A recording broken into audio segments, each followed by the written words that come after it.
Did you get enough sleep last night? I didn't, nor the night before. These days, lots of people have trouble getting a good night's sleep. Insomnia, the inability to get to sleep, is now a major issue for many people. In Britain, over half of the adult population often struggle to fall asleep. And 10% of people regularly take sleeping pills. Even when people do get to sleep, they often sleep badly. Some people even struggle with sleeping disorders. These range from the common to the bizarre.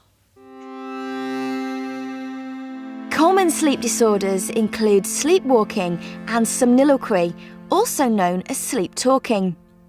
Stranger disorders include sleep paralysis, where people wake up unable to move, and exploding head syndrome, where people hear a loud noise like a bomb just before they sleep.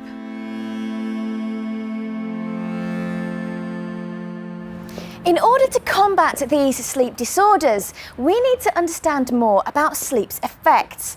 The problem is, sleep is still a mystery. I've come to the sleep unit at the Surrey Clinical Research Centre to meet the scientists who are trying to find out more.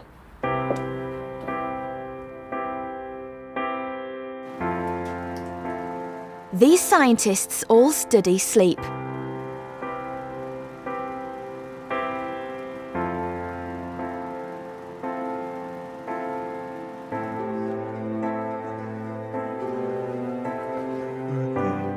Instead of laboratories, they have bedrooms full of high-technology equipment.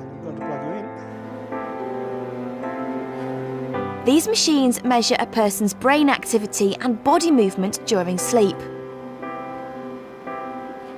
Scientists use these measurements to analyse people's sleeping patterns. They hope to discover what sleep is for and what happens to us when we don't sleep enough. We already know that sleep deprivation affects the part of the brain that controls our behaviour, our personality, and our emotions. So when we don't get enough sleep, all of these things are affected. But why are we so sleep deprived?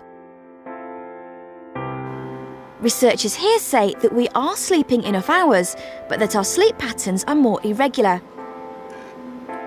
The average adult sleeps for about 7¼ hours per night. This is almost exactly the same amount of sleep our ancestors used to get over 100 years ago. The difference is, they slept for just over 7 hours every night, but we don't. Our sleeping patterns have changed to fit modern life. Today, most people lead busy lives, and we often sleep less during the week. Sometimes we only sleep for 5 or 6 hours because we stay up late to work or spend time with friends. Then, at the weekend, people spend longer in bed and can sleep for 10 hours.